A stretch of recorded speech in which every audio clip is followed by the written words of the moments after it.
So, Eric, how many times do you think you've stared at your bank balance and gone, wait, where did all my money go? I mean, I think it's everyone, right? End of the month, the numbers don't lie, but somehow it's always a mystery. Way too many times, Kauri, if I'm honest. I was actually convinced for years that if I just found the right budgeting app, it'd solve everything for me, like some kind of magic fix. But, every month, that mystery gap would show up anyway. It's not really the income, it's, what did you say last time? Awareness, not arithmetic. Yes, and today we get to go back to this beautiful practice from Japan. Over a century old, that's kind of the anti-app. It's called Kakeibo. For anyone listening, that's Kakeibo, and it means household financial ledger. First published by Hani Motoko, Japan's first female journalist, in 1904. She wanted something for real families, not corporations or accountants. But here's what I love. It isn't just a way to budget. It's a gratitude journal for your money. Yeah, and before I looked into this, I'll admit I thought, it's just another way of tracking cash, surely. But with Kakeibo, it's not about micromanaging expenses for the sake of control, which is very much the Western approach, isn't it? Kakeibo's more introspective. It treats your money as a mirror, reflecting your values, your fears, what you truly care about, not what you think you should care about. Exactly. It's therapy for your wallet, as strange as that sounds. Instead of obsessing over controlling spending, you foster awareness, gratitude, and self-understanding. And that's the promise. Spend just 30 days honestly reflecting with Kakeibo, and you start seeing your money and yourself so differently. I still have a bit of that tech guy skepticism, but after what we talked about last time, when you treat savings as non-negotiable, almost sacred, you kind of realise maybe throwing more tech at the problem isn't always the answer. Sometimes you need to sit down with a pen and actually listen to what your finances are saying back.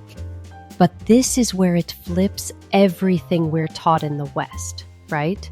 Traditional budgets focus on control over habits, but that's exhausting and honestly unrealistic for most of us. We're human, not robots. Kakeibo doesn't fight that nature. It works with it, using reflection instead of guilt trips. Completely. I think that's what hooked me, the focus on slowing down, observing and not rushing to judgment. Like when you take those 5 minutes every night to jot down what you spent, it's not, here's where I failed, it's just, let's see what I did today. The act of reviewing, as dull as it sounds, kind of wakes you up to realities that were invisible before. I get that. I remember years ago, I started tracking my evening tea stops, and I thought, oh, it's just a $2 drink. But when I saw the pattern, every day after work, my little treat suddenly wasn't about tea. It was a little treat after a stressful day, which, okay, fair. But it revealed something about my mood and my habits, way more than the money part did. That's spot on. I almost feel weird writing $6 coffee and then asking, was this joy or was it just my autopilot running? I might be wrong here, but it's not the numbers that change your habits. It's the story behind them. An impulse target run. Were you happy after, or did you realize you were avoiding something else entirely? That's classic Japanese wisdom. You know yourself not by your intentions, but by your actions. And Kakeibo, honestly, I think its real magic is making those invisible patterns visible. Suddenly, you start to see the why behind every dollar. And then the patterns just start to reveal themselves, don't they? I mean, you start connecting the dots between feelings, impulses, and money. Stuff no app is ever going to nudge you about. Which brings us to the practical side. If you're curious about starting, here's the heart of Kakeibo. Each month, you ask 4 questions. 1. How much money do I have? That's your starting point. 2. How much would I like to save? Make it realistic, but don't be afraid to aim a little higher. 3. How much am I spending? That's just a record, not a judgment. And 4. How can I improve? That's the reflection part, isn't it? It's all about honest curiosity, not shame. Right, and then, when you spend, you put each purchase into one of 4 categories. Survival, like groceries or rent. Optional, like eating out or hobbies. Culture, so books, classes, anything that expands your mind. And extra, the wildcard stuff. Emergencies, gifts, those surprise car repairs. And the daily routine is surprisingly gentle. 5 minutes before bed, review what you spent, note which category it falls into, and add 1 line on how it made you feel. So, like $20 at the bookstore, felt inspired, or $30 online, felt kind of empty after.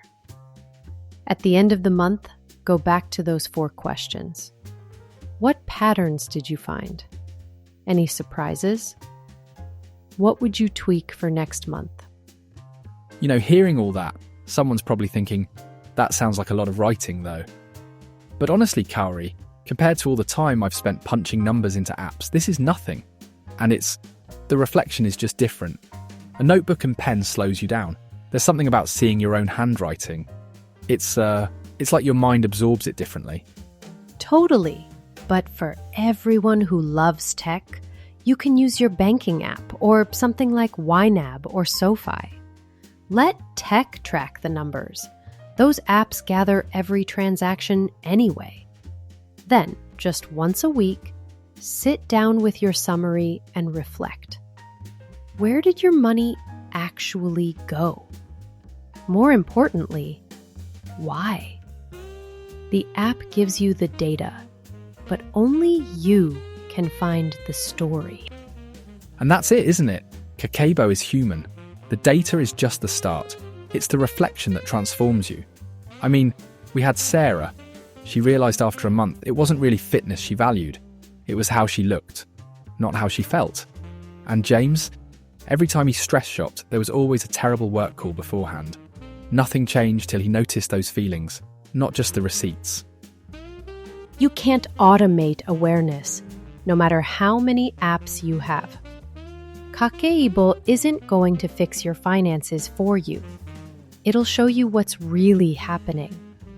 And then, that's when change gets gentle, not forced. It just starts to make sense. So if you want to try it, all you really need is a notebook or a notes app, a way to track your spending, and honestly, 5 minutes at night. Bring radical honesty and a bit of curiosity. Give yourself a month. You're not aiming for perfection, just for a bit more awareness and gratitude with your money. Every dollar, every receipt is a story. It's just about being ready to listen to it. And you know what, Eric? That's the challenge for everyone this week. Set up a tracker, write out those 4 questions, and for the next 30 days, just have a conversation with your money. No guilt, just curiosity. Remember, the unexamined wallet keeps you broke, as the Japanese say. We'll be back next time with the 24-hour rule, how to stop impulse spending, which, let's be honest, we all could use. Eric, shall we wrap up? Absolutely, Kaori. Thank you as always for the wisdom. And everyone listening, remember, it's not about what you earn, but how you see and use every single dollar. Thanks for joining us on a dollar at a time. Until next episode, Kaori, good night. Good night, Eric. Good night, everyone. And may your money bring you peace. See you soon.